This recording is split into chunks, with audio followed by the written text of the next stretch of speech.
Hello there, Seraphim17 once again. This is my Quake Nightmare walkthrough, and we're taking on the fourth and final episode, The Elder World. So, Quake is designed in such an elegant way that you can take on these chapters in any order. I think that's a really refreshing take on the first-person shooter at this moment, because I don't know if you could do that in many of them at this point. So that might be another feather in the cap of a game that I simply can't compliment enough. I don't know this to be true though, so I won't get too much, I won't get too trigger happy on the praise, because I simply don't know. But I will say this much: this level should be probably saved until you have an idea of what you're doing, because I do think it is considerably more difficult than the other ones. You'll also notice that it is an hour long, and there's a couple stages later on in this where they definitely wanted to see what they could do as far as pushing the limit of what the player can handle, and I really appreciate it. Because to me, I like the progression in a game to go from the introductory lesson of the student learning new tools and new situations and new ways of thinking, and then towards the end I want the student to prove that he has become the master. I want him to usurp the educator and then transcend him and go on to be the next link in that chain of improvement. And I think that this is a great way of doing it. You're going to have all your tools, unless you mess up like I do. You're going to have your ability to use those tools, because you're going to have a bedrock of experience from simply playing and understanding that this is the tool for this particular problem, and we will problem solve accordingly. And then they're going to say, well, you're used to a certain level of challenge and a certain level of resistance. What happens when we crank this dial a little bit? And then you think, wow, that's kind of crazy, I've not seen it like that before. And then they crank it again, and there is a literal escalation here from what you'll see in this beginning sequence to what you see later on. And this zone here in particular, the introductory one, introduces you to this multi-tiered, multi-layered swimming environment, which I'm not normally the greatest fan of swimming. In first-person shooters especially, it reminds me of drowning and getting lost in bad visibility, and bad memories of Turok on the N64 when I was a kid and being lost and dying. But I do think that this game once again does a very good job with what it does. It doesn't overstay its welcome, it doesn't force it on you too much, and when it does turn up, it legitimately feels like a little bit of just a bit of a break, a little reprise from the other things that you're doing. And if you can use a shift in mechanics, such as changing how the geometry interacts with the player, and you can do it in such a manner where they feel like it is a reprise rather than a headache, then I think that you have done exactly what you need to do to make your design compelling. And I think that is the true difficulty of most design, isn't it? It's giving somebody something familiar that they believe is new, even though it might not be, and then taking something that they've done a million times and in some way adjusting it and flipping it and tilting it and presenting it in a manner where they honestly don't see the shape, they don't see the pattern. It's the smoke and the mirror, it's the grand theatre of it. And that's what turns a simple mechanic of point and click into a first-person shooter. And we've been playing first-person shooters now for many years, Like, it's going to get to that point where first-person shooters are one of the most prolific genres, just because they continue to exist and they continue to be released with equal fervour as they did when we were first experiencing them, as I'm getting a little bit lost here. You'll have to bear with me, guys. I said this at the beginning of the videos, as much as I really like this game and I'm having a great time bringing it to you, I am not the guy to ask about Quake when it comes to navigation and knowing everything. I get lost just as a normal player would, if not more so. I'm pretty good in a fight, but my navigation really suffers in this one. And you can see the confusion, it's written on the gameplay. But I'm still having a good time, and when you get lost in Quake, you only ever lose about 5 or 10 minutes, and you can't really begrudge 5 or 10 minutes. When you get lost in certain games, you can be lost for bloody hours. You get lost in Myst, and you might be lost for the rest of your life, because who the hell can find a PC that will run that anymore? But be careful of the traps here with the projectiles. Those guys are kind of everywhere in some of the stages. Just interesting ideas for traps. And when I was streaming this before I did this walkthrough, because I like to do a practice run before I do walkthroughs to warm myself up with the mechanics and to give you a slightly better product that I can be proud of, I came across a couple of people saying they didn't like the traps. They think that the traps were cheap and they were kind of crappy. And usually in most games I find traps to be tedious. I find them to be something that exists just to chip away at a player who for one moment is lapsing in concentration and isn't paying attention, and sometimes they can be really punishing. Like, think of something like The Evil Within. If you have a lapse of judgment in The Evil Within and you don't see a trap, you die. It's just like, bye. What's that? You're not paying attention? Well, maybe you should. And there's an argument that that is a good punishment, because if you're not paying attention, what are you doing, you know? Video games are there to demand your attention and to demand that you interact with them in such a way. So you should perhaps be activating that part of your brain that goes, I see a problem here, I understand what it's expecting of me, and I'm going to do my best to deliver on these expectations as we come out of the first level here. 5 minutes in, 55 enemies, we missed one guy somewhere, and then we blast into this one. This one's a pretty cool level. This was the first stage that warned me I was leaving without picking up something interesting. And that interesting thing happened to be the double-barrel shotgun, which of course I really, really recommend because it's very, very good. But traps can be obnoxious, they can be interesting, they can work for you. There are many games where you can use traps to your advantage and intelligently corral the enemies towards a position of advantage that benefits the player. And then it leads us to Quake, which I think does quite a lot of things with its traps. You know, at this point, traps could have been an easy way of heightening a somewhat muted and understated sequence in a game. If you think of something like Doom Eternal, I think Doom Eternal is one of those where Doom Eternal's designed in such a way that they're constantly demanding something to be happening at certain moments. It doesn't matter what it is, it just has to be something that is validated in the mind of its director and its team. And you'll notice Hugo Martin tells you a lot of the reasoning behind certain things, and one of the things he says a lot is that he's not afraid to frustrate the player because he thinks frustration can be good. And I think that it's like simple neuroscience, isn't it, when you get right down to it. I've been watching videos of that. There's a psychiatrist on YouTube. You know the one I mean. He's like a really cool fucking up-to-date like Indian guy, and he's telling you all sorts of stuff about like waifus and internet pornography and video game addiction and dopamine and stuff. And he said something that I thought was really fascinating. And it was this notion that the reason why Battle Royale is so popular is because it does this denial of victory, denial of satisfaction, which is this idea that when you play a Battle Royale, because of how it's designed, anybody can win, because it's essentially a very lucky, very opportunistic, and very unpredictable set of rule sets, right? And that gives the person who should never win mechanically the opportunity to believe that they can. And it leads to that mentality that gamblers have, where it's the next roll is going to be the one. And because they lose a lot, when they win, it's that much more satisfaction. You know, they get that little bit more of that dopamine storm, and they're chasing this high with the full understanding that they're also going to get lots of lows, because they're not going to win every game. Even if you're the best player in the world, you can't win every game, because you get third-partied, you get bad drops, you get bad loot, you get all these variables you can't expect, where you get third-partied or you get teamed. This is going to happen, you know, regardless of awareness, skill and ability. And that's what makes them so attractive and so in high demand right now, because it essentially enables Timmy to get a medal that he would never normally get. Timmy would be the guy afterwards picking up the litter because he couldn't compete because nobody picked him on their team. But now, we're designing video games around Timmy being a god at all times without having to earn or learn any of it, which is nice in some ways and empowering to those who are incapable, but frustrating to people who value skill ceilings and competition and being a winner and being a loser and understanding the difference between those two mindsets and how you go from one to the other. So it leads to a very frustrating genre that you'll notice a lot of very skilled players despise Battle Royale, because to them it doesn't hold the excitement of what they enjoy, and what they enjoy is probably very high skill, high mechanical demand.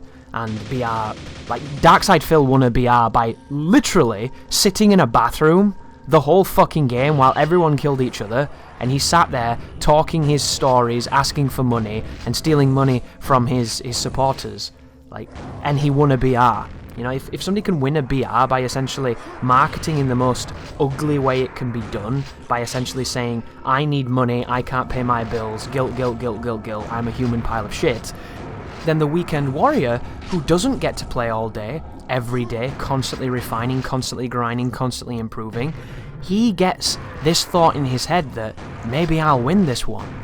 Maybe I don't need to quit my job and leave my wife and finally stand a chance against all these coked up 14-year-olds.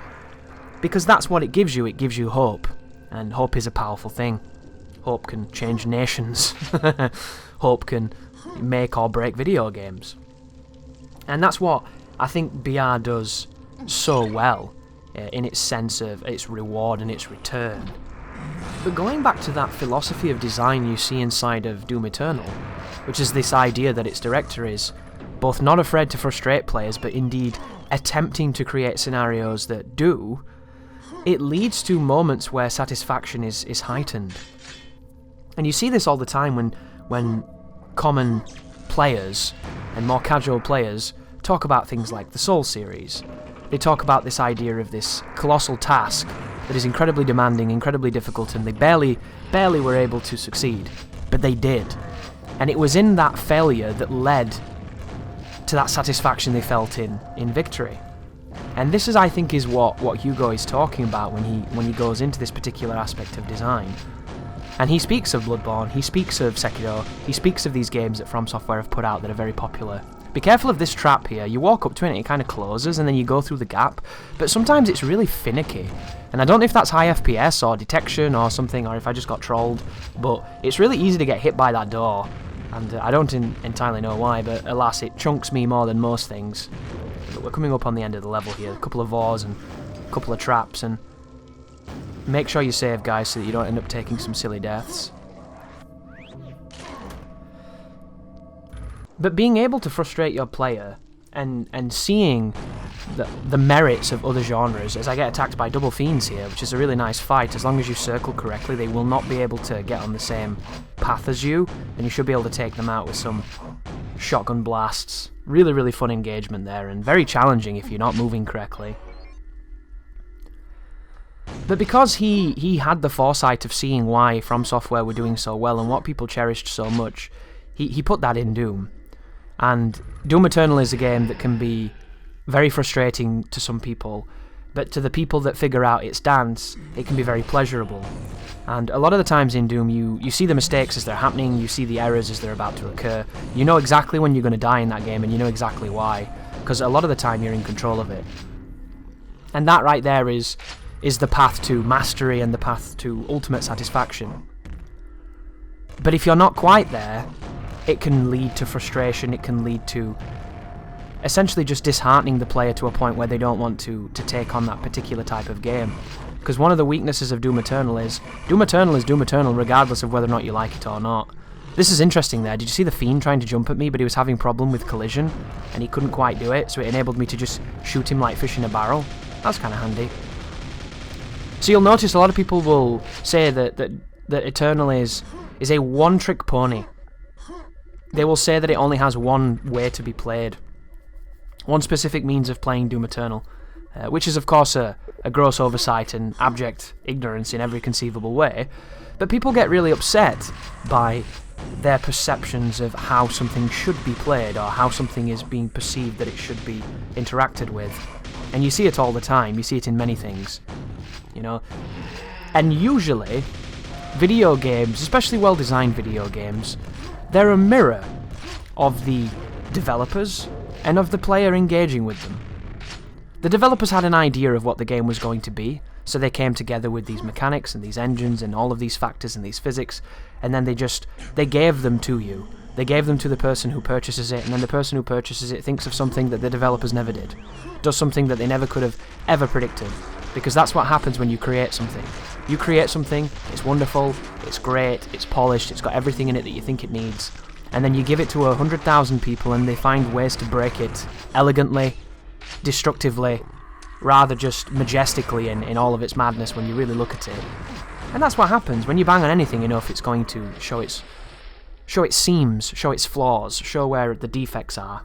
And a good video game is a game that triumphs in spite of its issues. A great video game is a game that is made by both the pros and its cons, where even the problems with it become like socially accepted aspects and quirks, like a relative with something wrong with them that you love them because of it, you know, like a bad temper or a tendency to do something silly. it takes on that characteristic of, oh, it's just crazy Bobby being crazy Bobby, you know. And be careful here, by the way, guys. This is the spawn. These levels have this creature, which you're not going to see too much of it in my walkthrough because it's an absolute nightmare. When I first played Quake, I hated this thing. I thought it just ruined the game. And it's a very odd creature. It's from some Lovecraft dream, and it just bubbles around like a bouncy ball trying to get on your screen. And the perspective is so weird and warped and forced at times. It's really hard to see and it's really hard to hit. And if you kill them quickly, you can get rid of them without them being a problem. But if you activate them and you get into a fight, it just turns into insanity, basically. It gets really, really crazy. So be very careful with them and find out where they are and grenade them accordingly.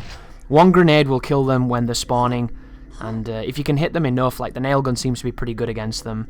You can splash damage them if you want. They make a very distinct noise. And fortunately, they only really show up on this level, and they're kind enough only to make them show up to a certain degree, because if they were any worse, they'd just be terrible.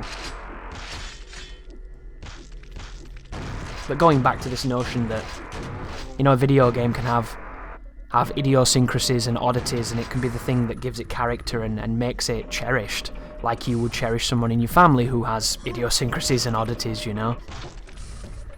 And Doom Eternal is one of those games that brings the frustration out in the new player that doesn't understand what they're expected of, and the game is too demanding almost immediately. And yet, if you look at Doom Eternal, it has tutorials, forced tutorials that you can turn off in the menu, where the first time they introduce you to an enemy or a weapon, they tell you exactly how it works and exactly how to win. They give you everything you usually seek in a video game to learn for yourself. Quake doesn't do that. Quake doesn't immediately tell you a million things of what you should do. It gives you some help and some advice every so often, potentially, that I might have forgotten, but it kind of expects you to do it yourself. This is a spawn, by the way, do you see him? I have an invisibility cloak though, so I'm going to blow him up. And it's really interesting that they did that, and it shows you that they understand what they're making. Because if you don't want to know, and your pleasure is derived from figuring it out yourself, then you can turn those tutorials off and you can make it up as you go along and hopefully overcome those problems. However, most people are not going to be savvy or driven enough to fully figure out all of those mechanics that Doom Eternal conveys to you very quickly, because it demands you to understand and respect what it's told you. And you can see so many games in the industry that fail predominantly at the start because they don't conceptualize what is expected of them. Their tutorials are lacking. Their learning tools are not there. When you're playing the game, you should be learning without knowing you are learning, because the game should have been designed to teach you. Everything in a game is language that you are picking up and your brain is reading. The quality of that language depends on the quality of the design and the people that are behind it. If those people understand the language of video games, visual language, auditory language, you know, this idea of context-sensitive learning being done, teachable moments, just purely driven into your brain by repetitive tasks, if you can get to that point where you can make somebody learn something and it sticks with them and they start using it naturally, autodidactically, then you can say that you've designed a good tutorial. And there's hundreds of examples of this, really, really good examples. There's a wonderful thing going on the internet right now, which is going to date this video, which I think is superb. David Jaffe, I think he's called. The guy who created God of War, right? He's a game developer who, I don't know if he's fallen on hard times, I don't know if he's trying to be dramatic, I don't know if he's trying to get clicks, I don't really know what he's doing, but I know that he made a very good game a long time ago, and he's potentially struggling to be relevant. So he has some, what the internet would call, hot takes on video games. And the most recent one is Metroid Dread. So Nintendo have released a new Metroid. Metroid is a beloved franchise. You know Metroid, you've played Metroid, you get the idea. There's a sequence in this game where you can shoot a floor and it will break, like a secret wall in Castlevania. And the video game language in that moment is this room with a corridor above the room you're in, and above you is this enemy flying around. And the video game language is quite simple to me. When you see an enemy like that, the game is telling you to try to shoot it. When you try to shoot that enemy that flies around just on that one area where this destructible wall is, when you try to do that, the wall will break and you'll go, oh wow, breakable wall. I should probably start shooting walls. That is a concept that you've learnt because the developers put an enemy just above where it was. You might not think of this at the time and think, wow, there's a corridor up there, I've got to look around left or right of the screen to find how I can hook around to get to it. This level's fucking hard, by the way. This is probably the hardest level in the game. The amount of fiends and shamblers and like bad situations that they spring in you on this level, if you can do this level, guys, you can do any level in Quake. Really, really fun, really, really demanding. And be careful of the shamblers with his hit scan. Guy's a beast. But there's a video online of Mr. Jaffe doing this sequence, and he's getting real mad because he doesn't know where to go. He's having a tough time navigating. We've all been there, you know, especially on stream. When you stream, guys, it's not a real experience. Your brain is too distracted. You're too busy focusing on your chat. You're too busy focusing on trying to give them a good product and trying to do a good stream and a good performance.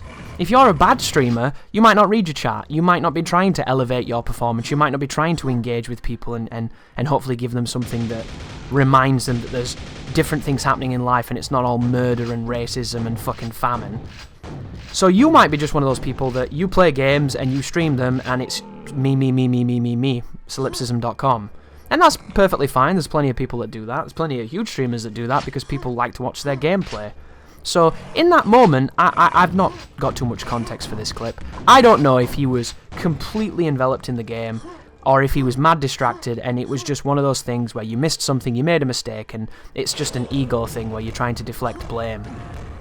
But what I do know is he got really mad and said that the game wasn't very good because his inability to realise what the game was asking of him. And because he comes from a developer perspective, he is a game dev and he's made games. He was talking about the visual language. He was talking how the game never conveyed its intention. How would you ever know to do this? And unfortunately for this guy, Darkside Phil exists and has existed for over a decade. So when people say things like, what was I supposed to do, dude? And what did I do wrong? When you hear these terms, you can't say these terms anymore without being compared to this man, this creature, this myth, this homunculi gaming entity that somehow steals money from, you know, impressionable, gullible young people. And he's going to get compared to that. He's going to get compared to everybody's favourite Dean Takahashi because he's a person in the limelight who is not performing as he should be, and he's complaining as if it's the game's fault when it's his own fault. Something that we've all done, perhaps. And when you watch this video, you see the progression of him not knowing where to go, being quite frustrated, and getting mad at Nintendo. And then you see somebody explain to him what he's supposed to do, and then he does it, and then he goes on this like incensed rant about how this is bad design, how this game is trash. And people have taken this, as the internet often does. If you have any kind of impression on the internet, any kind of weight or gravitas or audience, you need to be ready for the reactions to the things that you say, because people are going to see them, more people are going to see them, somebody big's going to see it, think it's funny, he's going to fire it out there, and before you know it, the circus is in town. So you have all these people making memes, making videos, reacting, sharing, tweeting, Instagramming, TikToking, whatever the kids are doing now. All this fucking bullshit is coming out, and he just looks really, really bad because of his inability to understand a basic concept. And one of them I thought was absolutely delicious, and I really, really enjoyed it, which was he praised a game by the name of Shantae. I don't know which one it is, guys. I do apologise for completely butchering and bastardising this entire sequence. But it's a game that has Metroidvania elements as well, made by a smaller dev. And he went on to say that, you know, don't give Nintendo money for this garbage game that doesn't even, you know, adhere to simple fundamentals. Play this indie game that does it far better. Which, fair enough, you know, it might be true. But then somebody's taken footage from that game where you can crouch and walk through a wall, and there is very little signage or video game language to tell you that you can do that, because of course in Metroidvania games they often do have fake walls, phantom walls, hidden walls. These are mechanics that have been established for a very long time. If you play Castlevania, you attack the walls because some of them break and they lead to secrets. And this, like, we're watching Quake right now. Quake has moments where walls open up and enemies come out or secrets are there. Walls have opened in video games. Walls have been untrustworthy for a long time in video games. So for this person not to even stumble upon it is kind of delicious. And the only reason that it's getting any traction at all is because he comes from the perspective of a dev. He should know better. He should conduct himself better. But maybe this is all part of his ploy to be relative, you know? To be relevant, sorry, not relative. And maybe he's just doing it to get attention. You know, this guy's had a bit of a rough track record recently on games, and like, I don't think he's done anything interesting since God of War, other than by having very strong opinions about what God of War should be. And if anybody can have a strong opinion about God of War, I think he's earned it. But for everything else, you have to be ready to die on that Golgotha of your opinion, because there's people going to call you out, people are going to say you're wrong, people are going to question it, and people are going to come to town and see if you've got a defense, and if you haven't, you're fucked. I'll be careful of this as well, speaking of being fucked. It's really easy. These traps, for some reason, don't want to ever go off, and they kill you really quickly on Nightmare, so be real careful. But going back to Doom Eternal, I like Hugo Martin's attitude. I think he's got a really good attitude with things.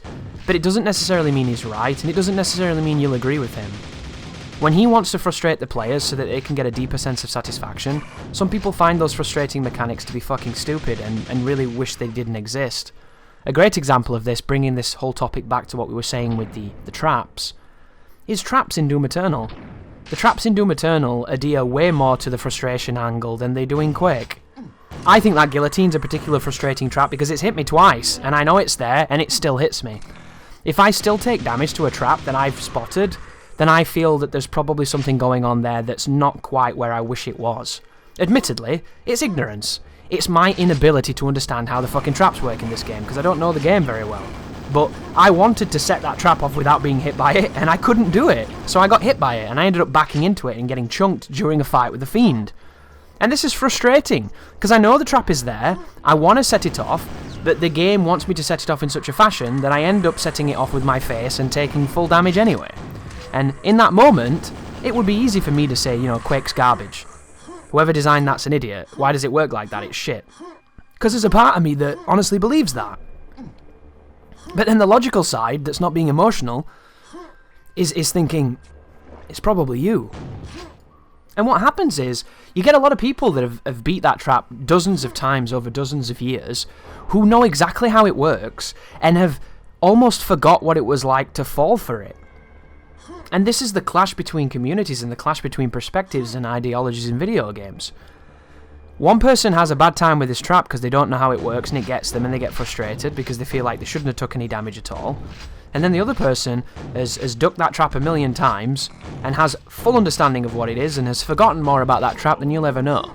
So when you say this trap is not very good and doesn't work very well, there's a bedrock of people that love Quake and love to defend Quake and will probably come out of the woodwork and be like, well, you did this wrong, you did that wrong, you didn't understand this, you didn't understand that. And they're not wrong, because they have a higher mechanical understanding than you and higher knowledge. But at the same time, should you really be taking damage to a trap that you spotted because you couldn't set it off due to its detection? It's an interesting question, isn't it?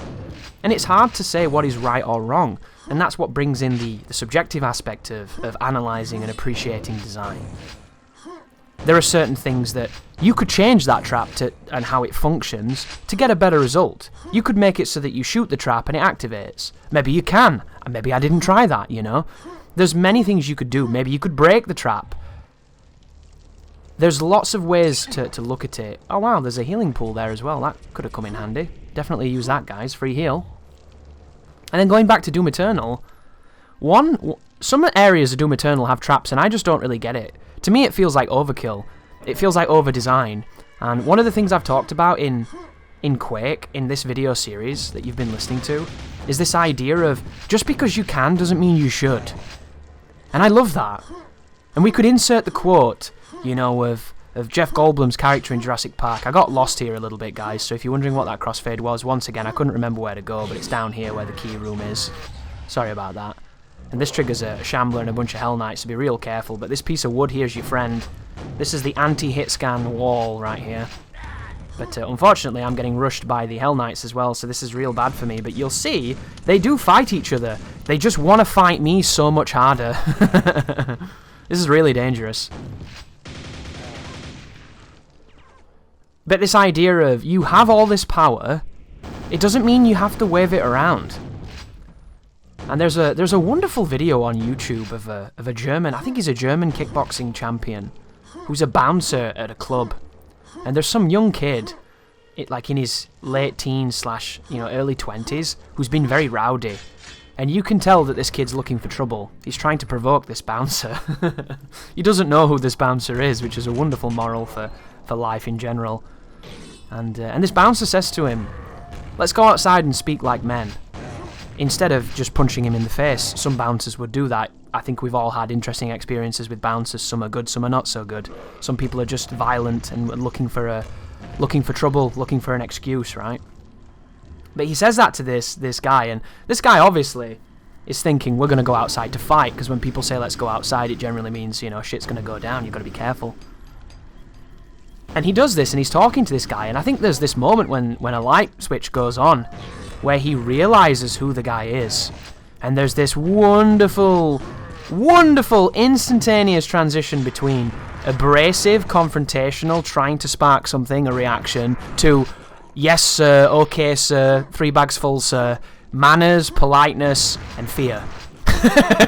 Because he realizes, I'm talking to a man who kicks people in the face for a living, and has kicked people in the face at the highest level of face kickery. And that is a terrifying concept. Because there's a lot of people in this world who've seen a few Jean-Claude Van Damme movies and think they can fucking end your life just because they think they can do that with zero training and they're delusional. And he was probably one of those people. And what I love about that out-of-context clip as we run away from a whole hellish bunch of bastards here, this is a really nightmarish level, this one. What I love about that is that kickboxing champion has got to the level with combat sports where if he's going to fight, he's going to get paid for it. And that's why he's a bouncer, because sometimes violence is the only answer. Of course, is he going to do what he would do to an opponent in a ring? Absolutely not. This man could kill someone. This man is trained to kill people, essentially, in a controlled environment, where people get hurt. It's the hurt business. He could have just punched that guy in the face. He could have hit him with an elbow. He could have headbutted him. He could have done a multitude of things. And that would have been the end of that situation. But he knew he didn't need to, because he's that skilled. That person knows what he's capable of, and he knows what he's capable of to the point where he doesn't have to do it. And that to me is true discipline and on the path to mastery, when you know that you don't even have to exert for what you're known, people just know of it, right? And it's the same with design. Look at this level, by the way. Look how crazy this level is. I just got a quad damage there, so it enables me to come in here and cause some havoc, but this is another crazy one with tons and tons of bad guys. It really ramps it up in this place. Just because you can do something in a game doesn't mean you should. And Quake is the master of this. Quake DLC not so much, but there are people that enjoy, the kitchen sink approach to design. There are people that like Spartan and minimalist. It all depends on what you're looking for and what you're expecting and what indeed you're craving in that moment. Doom Eternal, I think, falls into the pit of constantly wanting something to be happening. It's a pit that many people fall into because they're afraid that the player's going to put the game down and do something else. Oh, this is the spawn, by the way. Look at this guy. Absolutely terrifying. And just then, guys, that crossfade was real bad. I quick-saved as I backed up then, and I quick-saved as a fiend was attacking me from behind. It was a really bad situation to crossfade into, to quick save into. Yes, I pressed the crossfade button on Quake. No, I ended up putting myself into a shitty situation, but I got out of it, thankfully, because the game is really good. And then we can continue on, but look at this place, dude. This place is pain. This is nothing but brutality, and I'm getting fucked. Lots of saving here, lots of reloading, because it's just very, very challenging. But it's fun, it's really fun. Use your tools, use what you've got. Use your power. You've earned it, you've got it, you might as well use it. And you might be sitting here and thinking, wow, I disagree with that, Chris. I think Doom Eternal's perfect. I think everything about it is nuanced and sublime, and I would agree with you for about 90% of that game, but there are just certain instances. This is a cheeky trap here where it opens up and lets those spawns have a go at you, and you've got a couple of Hell Knights here having a go as well, and it's really close quartered with some odd geometry. This is a really demanding sequence. But I think there are areas in Doom Eternal where they put platforming in just because they could. And I really think the platforming Doom Eternal is fine, but I definitely find it to be the weakest part of the game for me. I really like the idea of navigation, but I don't like the idea of arbitrarily swinging on poles repeatedly and grabbing walls and doing things I've been doing since fucking Prince of Persia Town, you know? I've been grabbing walls in video games for like 20 years now. I'm sick of grabbing walls. I want to grab something else, you know?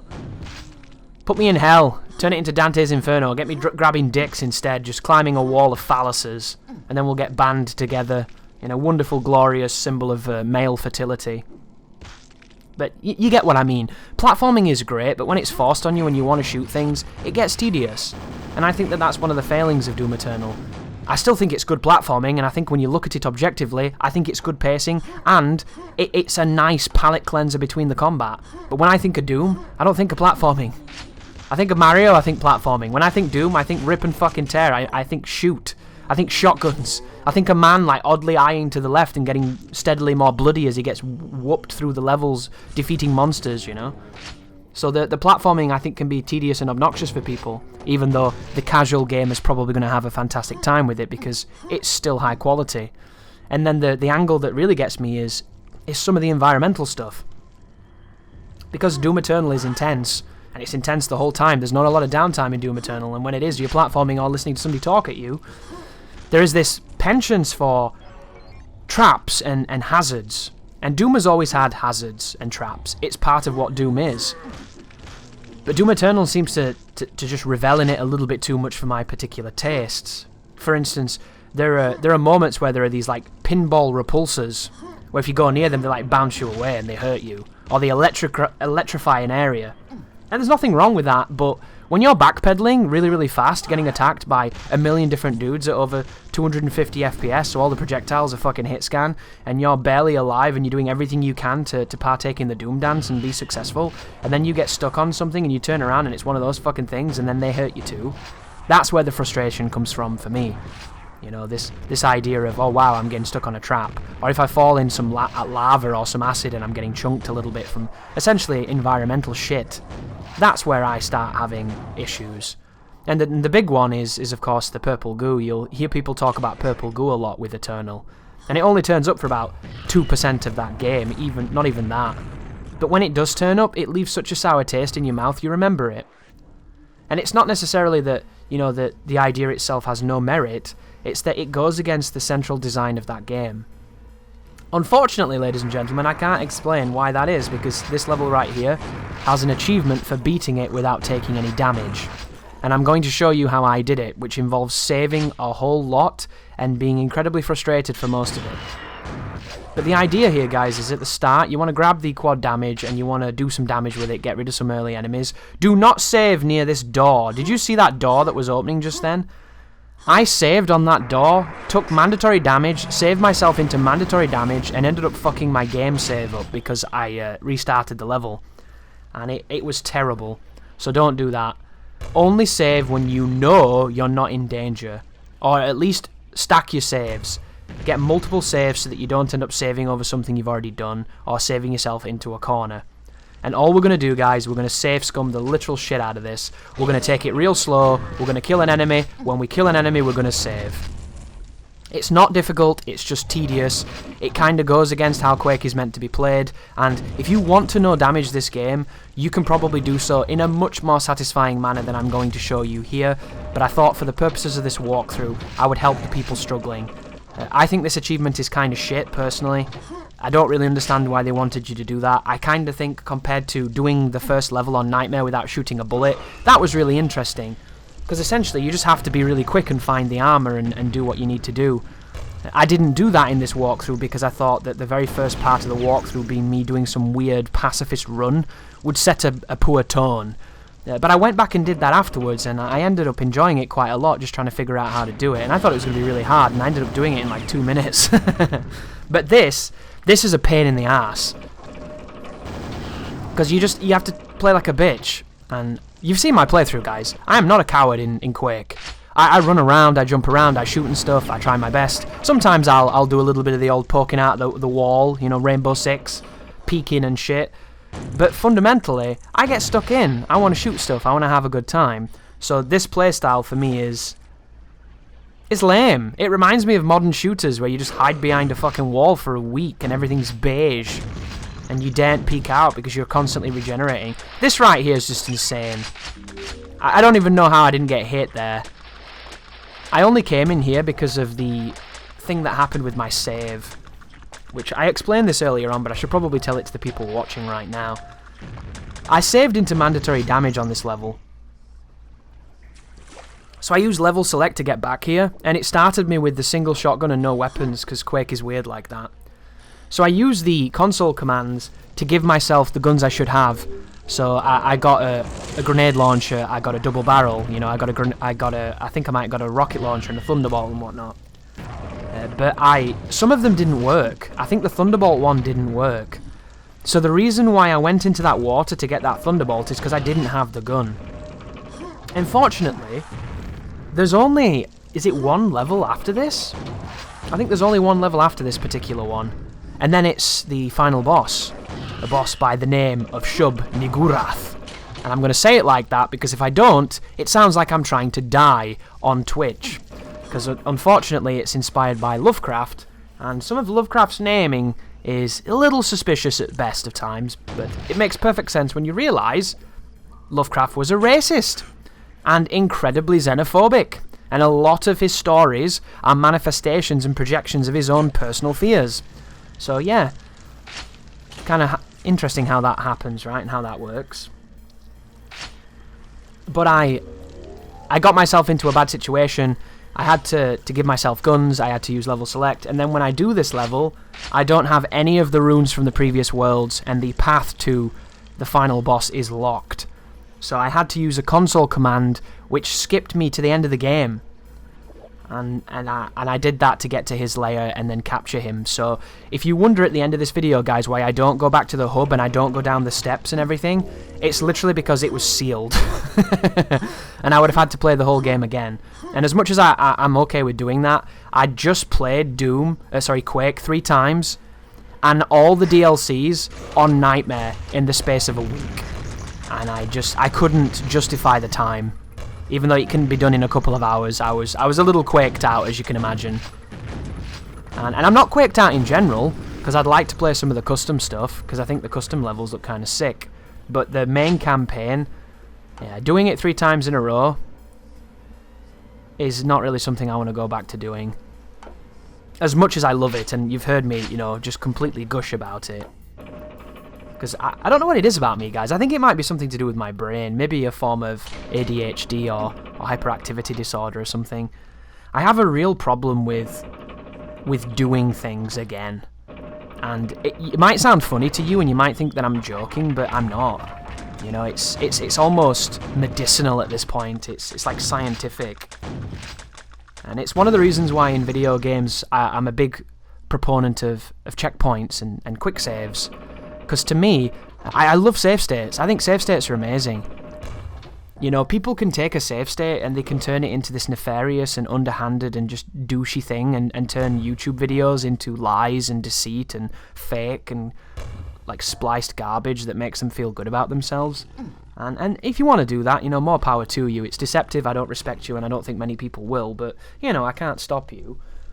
But then you've got a person like myself that I love save states because they enable me to do what I enjoy. This part right here is really tricky as well. Lots and lots of spawns turning up, and these guys can hit you so easily. As you can tell, I'm getting hit a lot with every time I reload. But it enables you to create the perfect difficulty. And I love that concept, because my thoughts on video games are very fringe, I think. I think a lot of you will probably agree, because some people agree with me. Some people think that what I say is on the money and they respect it and they like it. And some people are like, you're a fucking idiot. I got I got a comment the other day. It was hilarious. It was talking about my Devil May Cry 5 walkthrough that I made on Dante Must Die S ranks, where I talked about the Judecca and some kind of design philosophy of him. And this person, I don't even remember what I said, guys, because I just don't. When I do these commentaries, give me a week, I've already forgot what I've said. I've forgot this very conversation come tomorrow. But whatever I said about that enemy, because I don't like that enemy in Devil May Cry 5, I think that they're cunty. They run away, they're really obnoxious, they ruin the flow of the fights, they make getting the ranks difficult because they're very passive at times and they come out of nowhere, and a whole host of problems. You already know, you've probably already got your own opinion. But whatever I said pissed this guy off so much. He's like, you should never have anything to say about Devil May Cry ever again. You should never touch the game. You know? If they did listen to you, it would be insane because you're a ludicrous clown who knows nothing. And he said none of these things, but he was very mad. He was very mad and I knew nothing. That was the thing that I took from that. And I just thought it was really interesting that somebody could get so angry about what I had proposed they could change about an enemy to make it better in my own mind. and I think that's the wonderful thing, isn't it, about games and design and talking about it. When you talk to someone about video games, you never get the same answers. You know, unless they're one of those people that only plays video games to fit in. Like when you talk to somebody that loves games and they love a game that you think is bad or that you know is bad, and they still love it, and you talk to them about it, there's this wonderful thing that happens where they kind of transcend themselves and they give you how it made them feel. You know, they give you what they love about it, and what they love about it might be something that you think is absolutely fucking stupid. But that's what makes it so interesting, because it made them feel a certain way, they've imprinted on whatever it made them feel, and now that game is that feeling to them. Because they can't be critical about it, they can't separate themselves from it, and that's a good thing sometimes. Not always, of course. It can be difficult to be critical and objective and assess things when you're too busy in your own emotions and how something makes you feel. And it can also be very difficult to isolate and distinction between how something makes you feel and if that's simply just a reflection of you using that item as a catalyst to get that feeling. And this happens all the time, doesn't it?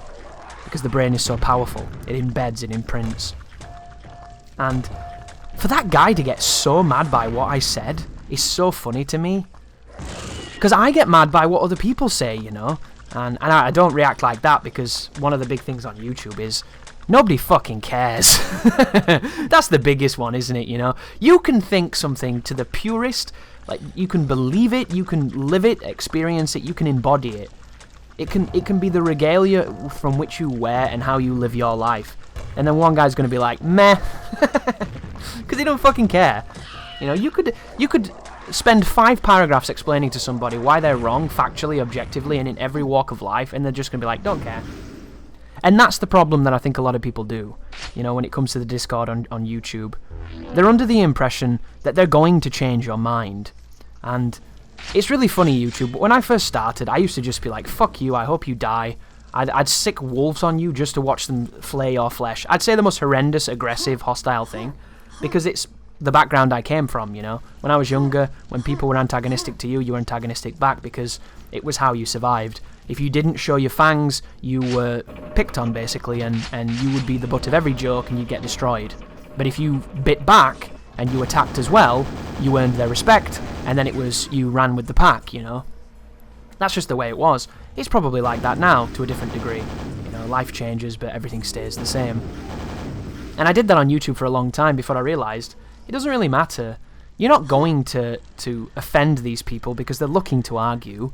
You're not going to change their mind because they won't see reason and they believe themselves to be objectively, factually, absolutely, empirically correct.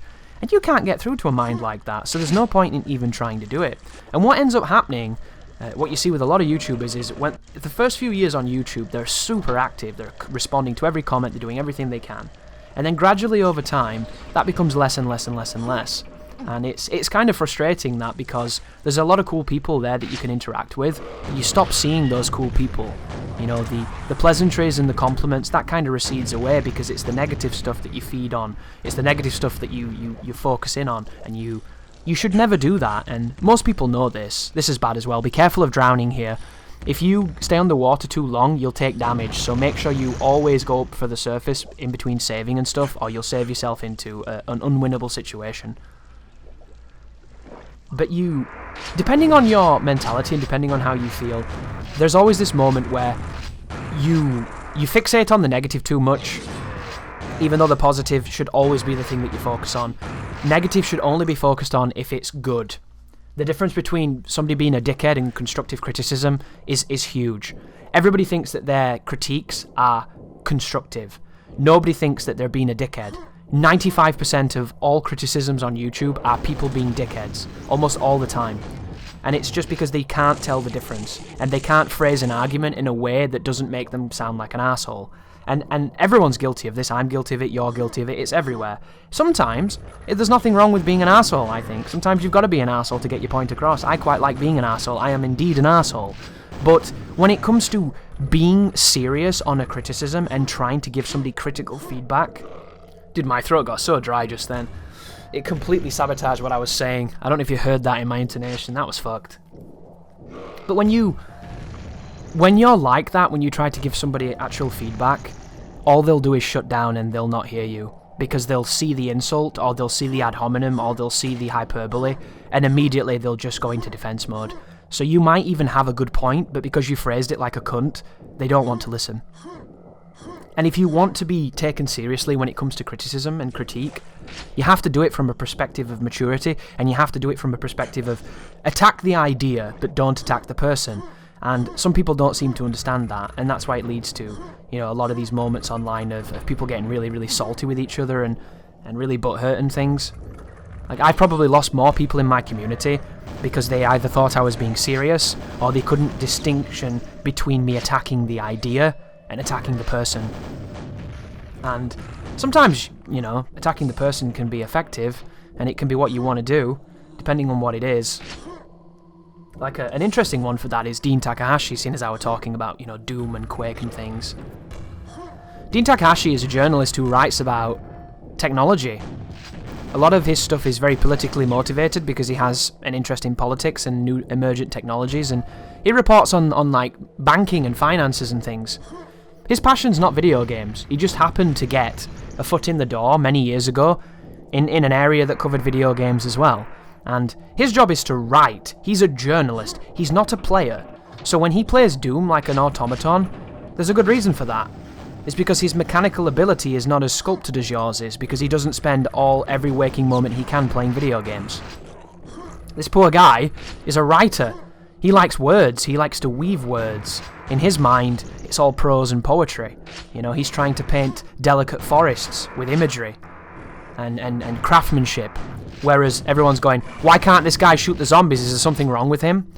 And I think there is a wonderful argument in saying, why is this person playing this game and being the person to get hands-on footage for a preview for a magazine or a website when he is incapable of showcasing what this game is? I think there's a good argument there. And the reason why I'm so passionate about this personally is because I would literally work for these people. I would get gameplay for them, and I would be happy doing so. You want to pay me to get gameplay for you? I would love that, because that's what I'm passionate about. I can get gameplay as effortless as breathing. Start recording, play for an hour or two, and then cut out the 10 minutes, the 15 minutes where everything looks fucking sick, or you're seeing something cool, or it's going my way. It's easy to do that. Many people can do this, right? This is what I've been essentially doing for the last decade.